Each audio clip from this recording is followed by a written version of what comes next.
Bud Light Seltzer iced tea. Oh hey everybody, we're back with another video. If you can't tell, look at this, how Italian this looks. We're talking bruschetta, and I know that all you Italians out there use the word bruschetta. Turns out I'm not Italian, so it's bruschetta today. I'm gonna show you how to make a kind of classic version, and then I'm gonna show you the way I would change it up. So let's get into it. Let's get into the bruschetta, the Italian, these things. So the way I think about bruschetta is like an Italian salsa or Italian pico on bread. That's pretty much what it is. We're gonna start with Roma tomatoes. I got 4 Roma tomatoes. They look pretty good. We're gonna dice them up. I'd say like a small dice. We're just gonna cut into them like so. I've done this plenty of times on this here channel where we cut them all up, quarter them. Now, the only difference with this is I'm actually going to keep the seeds in for just so I can keep everything uniform. I am gonna cut them out, but I'm gonna use them afterwards. Of course, if you have your own tomato cutter, I mean, that's cool for you. This is the way us average peasants do it. Put them flat, and we're gonna matchstick them into thicker pieces that I normally would put, because you want it to kind of be rustic, if you will.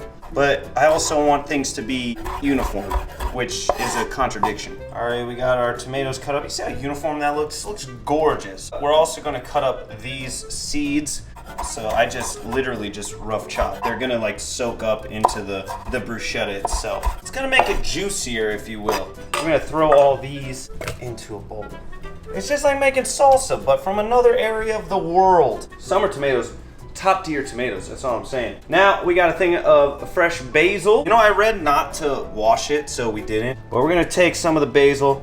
This is how you do it. You stack them on top of each other because basil's real delicate, right? Stack a few leaves on top of each other, I'd say, I don't know, like that amount. It's called a chiffonade, all right? Take it, flatten it out, roll her on up. Then you're gonna take your knife and you're gonna cut them like this into ribbons.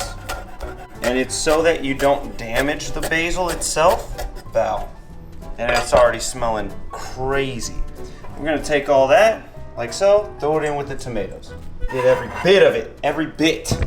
Garlic, I've got 3 garlic cloves, or like 2.5, I'd say, because that's a little tiny one. And I'm gonna actually smash them first, just because it makes it easier to dice up. So if you have one of those garlic presses, you can do that too. I have one, I'm just against it, because I don't want to use it, all right? I like chopping garlic. You can add more garlic, you can add less garlic, it's up to you, your garlic preferences. You can never have too much garlic. All right, that seems good enough for me. Toss it right into the bowl with everything else. So that's pretty much it for everything we need to chop up. It's just 3 things. You got basil, you got garlic, you got tomatoes. Then of course comes your seasoning. We got some kosher salt right here. I'm gonna just throw a little bit of that on there. A little kosher salt, a little fresh cracked black pepper. Then we're gonna get a little extra virgin olive oil. I'm gonna put like 2 tablespoons, I'd say, and this is my assumption, so seems pretty good to me. And then right here, we have balsamic vinegar, and we're gonna add about a tablespoon, a little less than the olive oil you just used. Let's see, that seems good. All of this is by feel, by the way. You can kind of try and think about it mathematically, but it's just simple. Give it a good mix, get all those flavors. You want them all incorporated, all smelling really good. Top tier level right now. I'm gonna give it a little flavor test real quick. That's on it. I'm gonna sprinkle, it's a pinch more salt. And if you really wanted to, you can go ahead and get some like red pepper flakes, throw that in there too if you want it to be a little spicy. We're gonna keep this normal though. We're gonna let this sit for 15-20 minutes, let it marinate, get those flavors to come out. There's gonna be more juice forming. While we let that go, we're gonna get our crostinis ready, aka bread. So you don't wanna just use regular bread because that's loser level. So we've got French baguette. We're gonna cut it on a bias, which means at an angle. Boom. Also, having a nice bread knife is always quality, a nice long bread knife. And when you cut it on the angle, it just makes it look better. I want kind of thicker slices. I want it to seem more, again, rustic. We're gonna keep using that term.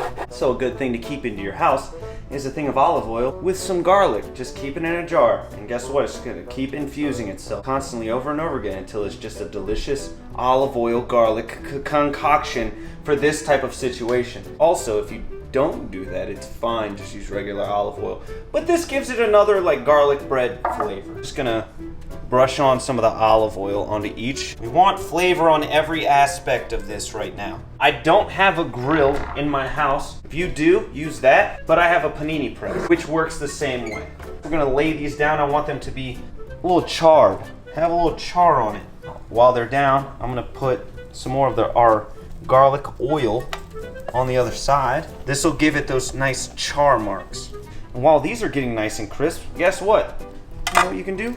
Take your little garlic olive oil that you made, dip a little piece of bread in it, a little this bad boy on there, a little Parmesan. Fantastic.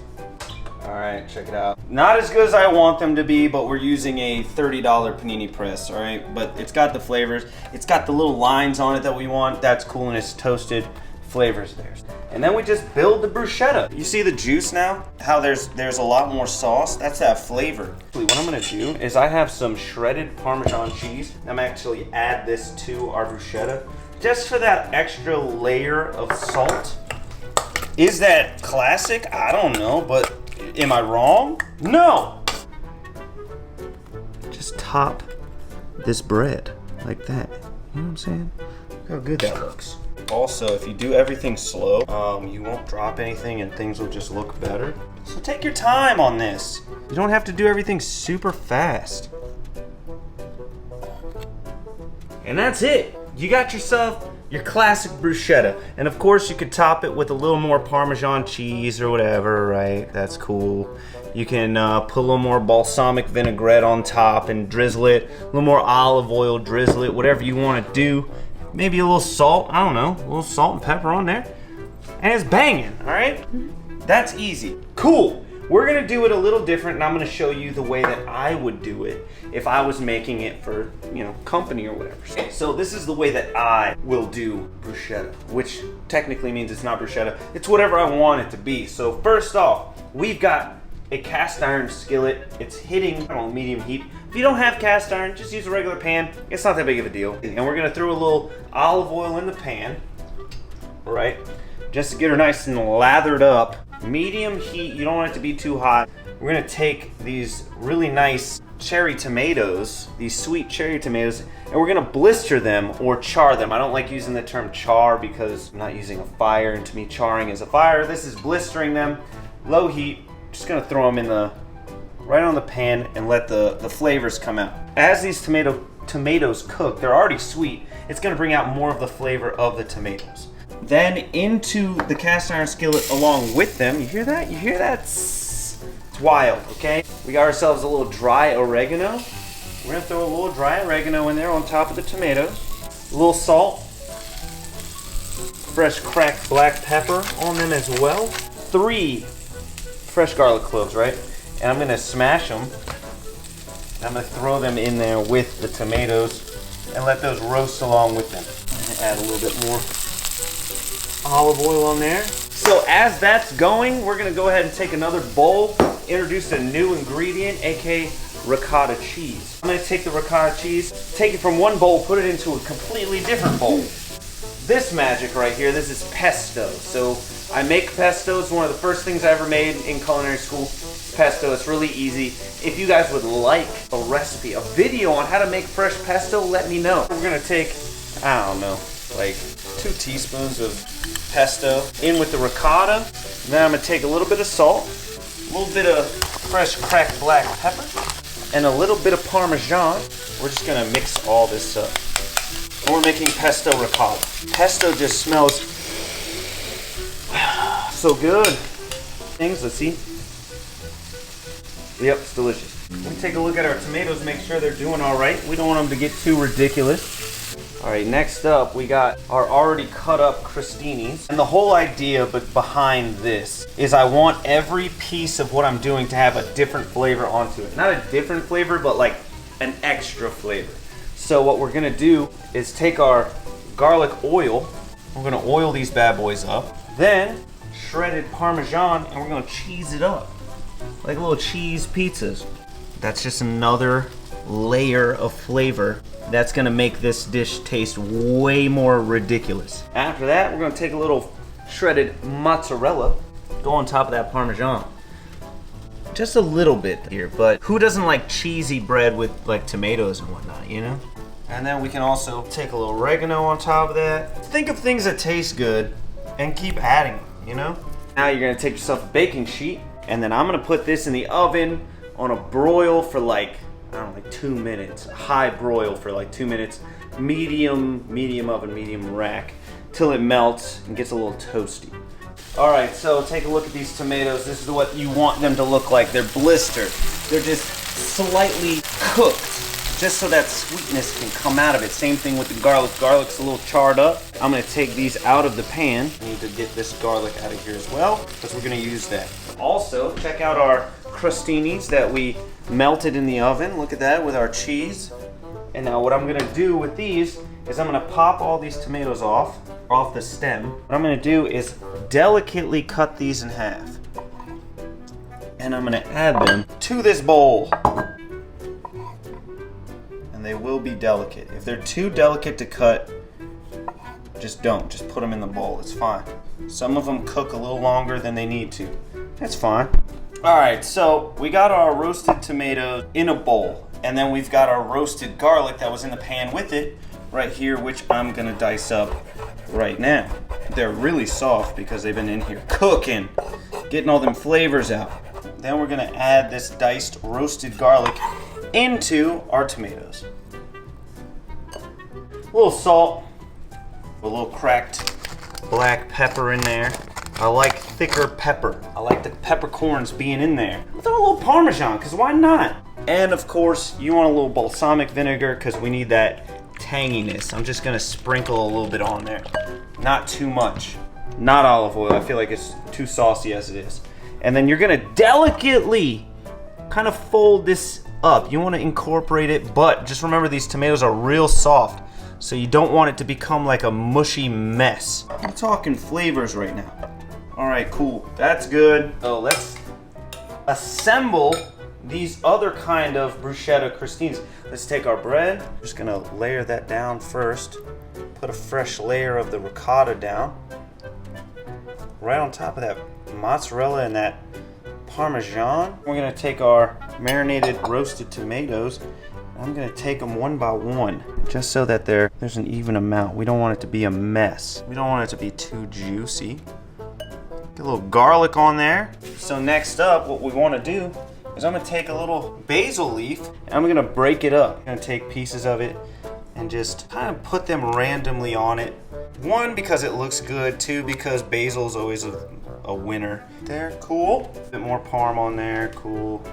And I think those might be some flavor bombs right there. And there we go. We got two different types of bruschetta going on. We got the one I just made off at the top of my head, and then we got a classic one, all right? We're gonna try them both, and then I'm gonna tell you what I would have done different, because let's be honest, I made this one up literally as I was doing it. Well, first we're gonna try the OG. Which one do I want?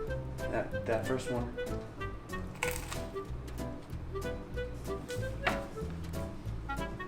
Fantastic. There's not too much. It's not too salty. It's not too basil-y. It's just refreshing. All those fresh flavors incorporated together. The bread, not too crisp. It's not like biting into a cracker. It's just fantastic. Tastes too good. Let's see about this one that I made up on the spot randomly, which also looks fantastic, by the way. This is the pesto ricotta roasted tomato one. Let's see. Right off the bat, it's like biting into a little mini lasagna because of that ricotta. But the pesto coming through with that ricotta, it's delicious. And then you got the little sweet.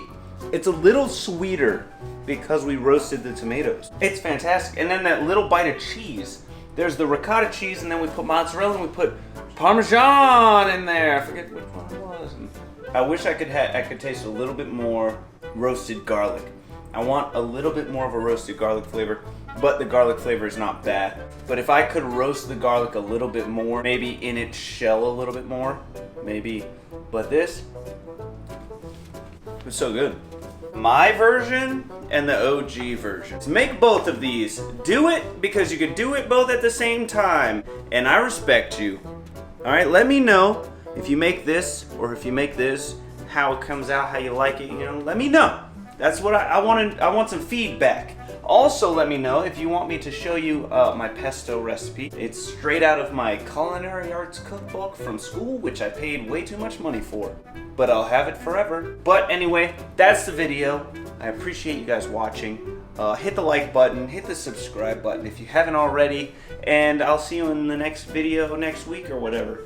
Yeah, well, thanks for watching. Appreciate it.